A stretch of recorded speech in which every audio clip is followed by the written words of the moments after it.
three Pleiadians. You channeled Lehoy, Tria, and Commander Plach. Plea, okay.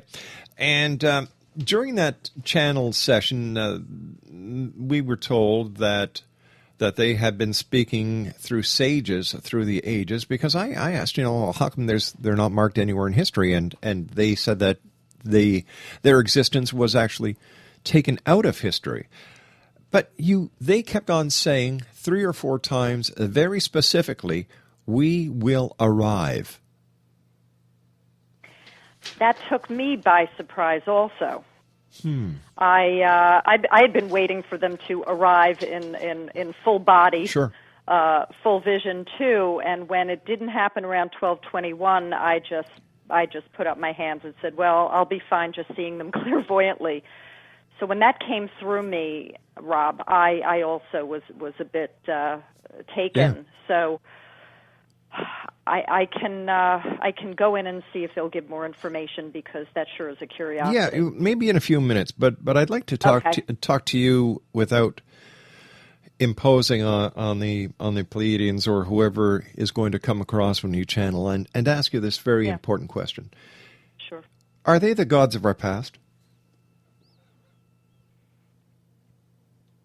I guess that what I would ask as Joanie is, could you be more specific? Is that like sure. a term, or is that a personal? Well, no.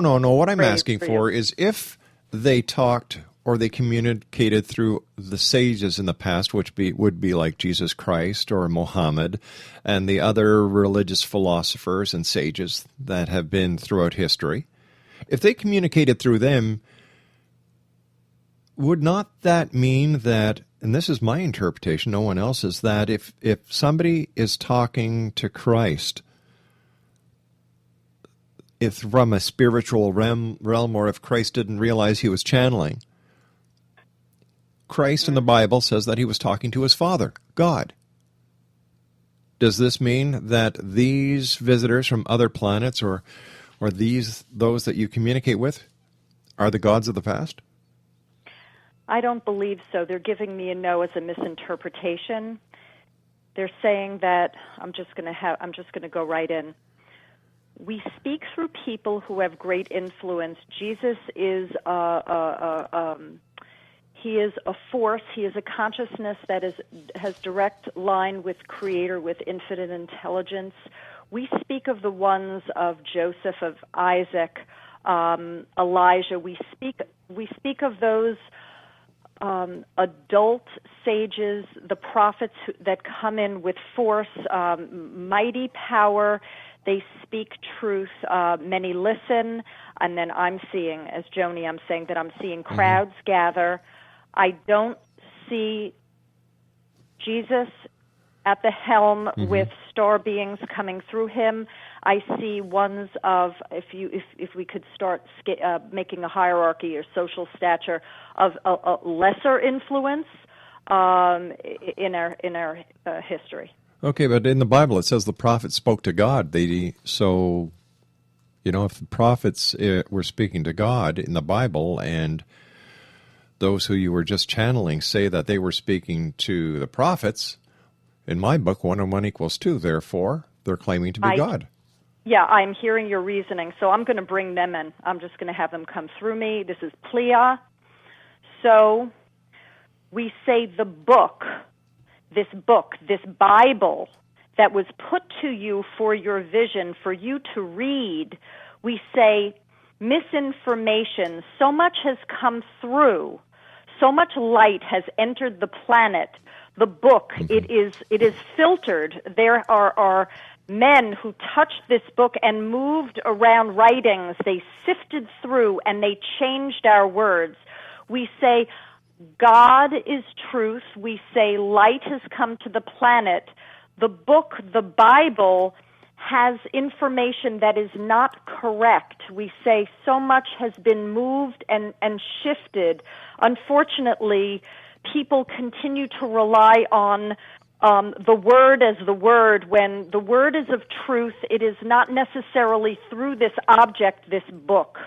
And they're kind of talking, they're kind of off, they're saying this is such a complex issue, this could go on and on regarding what is truth in this book and what isn't truth. It looks like I'm looking at this book called, quote unquote, the Bible, and it's like a mishmash that it's so tainted, it's so sifted through, and so much information is moved around that they would need to sit and have talks about pages and sages. You also said that there's a lot of love from these people. Now, wait a second. There's another side to this coin. If they have so much love for us, and this is the impression I'm getting from you, why are there wars? Why is the world in such a terrible state? Why is there hunger? Why is there disease? Why are we on the brink of nuclear annihilation? Why don't they just step in and help us? Well, there's something called the law of non-interference, and this has been agreed upon by the Galactic Federation. So do you mean they'd let us destroy ourselves? No. I have read that we would not go by nuclear annihilation, that there's our planet is a model for love, and that is the goal, is for there to be a shift of energies where people, one soul by one soul, wake up, and that plowshares are put down. But when we take a look at all the people who have been killed over the years in the name of religion, doesn't that seem a little contrary to what you're being told? I believe in pre-birth planning, which is a concept that not many people, or many people at this point, know about. An author, Robert Schwartz, wrote Your Soul's Gift and Your Soul's Plan, and he prolifically talks about our being with our soul group members and are making very big decisions before we incarnate. Yeah, I've heard that. Traumas. I've heard that a number of times from guests, and my question to each and every one of them is, why would we want to do something that will do us harm? Because Creator, when it sparked itself out at the beginning, it wanted to know itself in all of its ways. So are we puppets for the Creator? No. We are in fact Creator. We are in fact God's sparks. So it's not that we are separate from it. We are it. So does that mean does that explain in the Bible? And God said, "Let us create man in our image, our likeness." It's interesting because I don't tend to reflect back. So when you to Bible quotes and that, so that's where I'm not as versed. Right. Yeah, I'm not sure. I'd have to say I don't know because as Joanie, I'd have to channel that because I don't really use that as a staple. I appreciate that. Yeah. So in terms of why bad things, quote unquote bad things happen, in my belief. My belief is that everything is perfect, and that in fact we'll go back to Creator, infinite intelligence.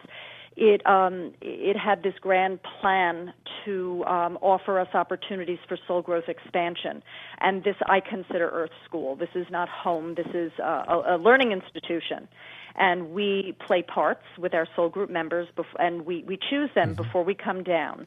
Will we be a man, a woman? Where will we live? Who will be our parents? And we even put exit opportunities down on the timeline for when we might even choose to die, with high probabilities of when that might occur. And we also choose traumas. We choose issues that could be quite disturbing, on paper.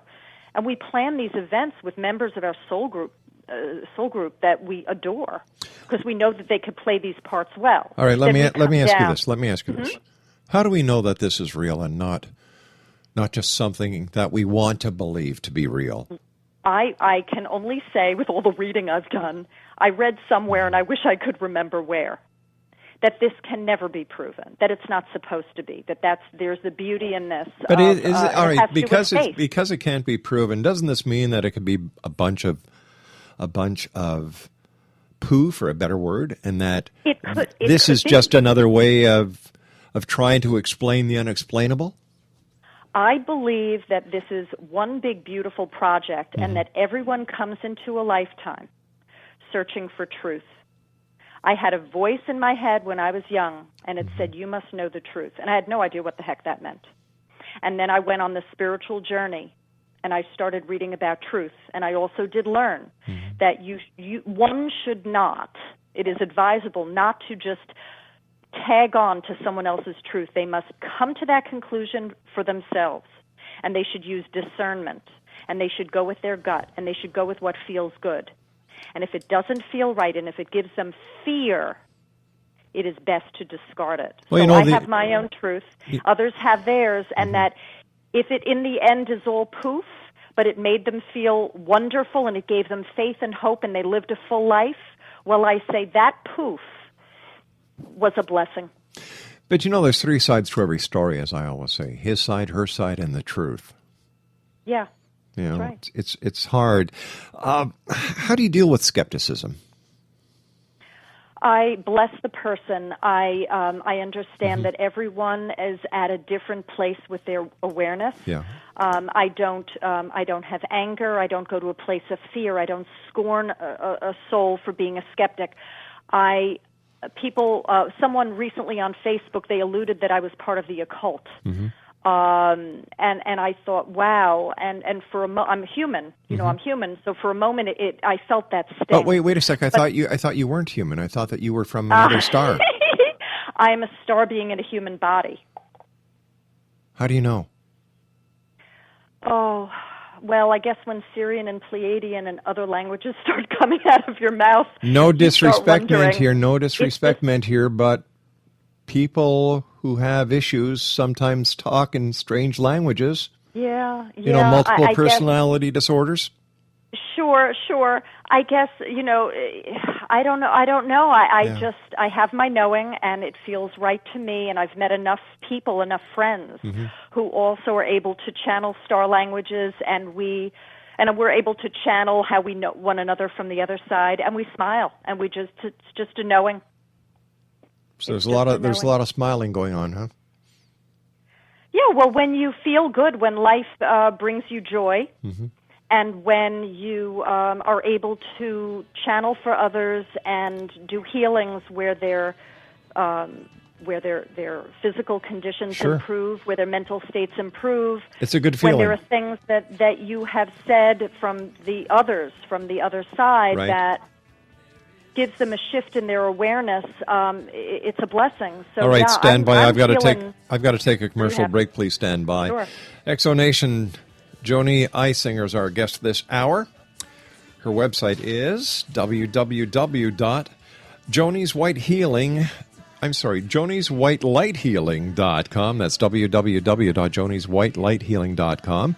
And she's the author of David's Guidance, a Book of Light. We'll be back on the other side of this commercial break as the X-Zone continues from our studios in Hamilton, Ontario, Canada. Don't go away. There is a season.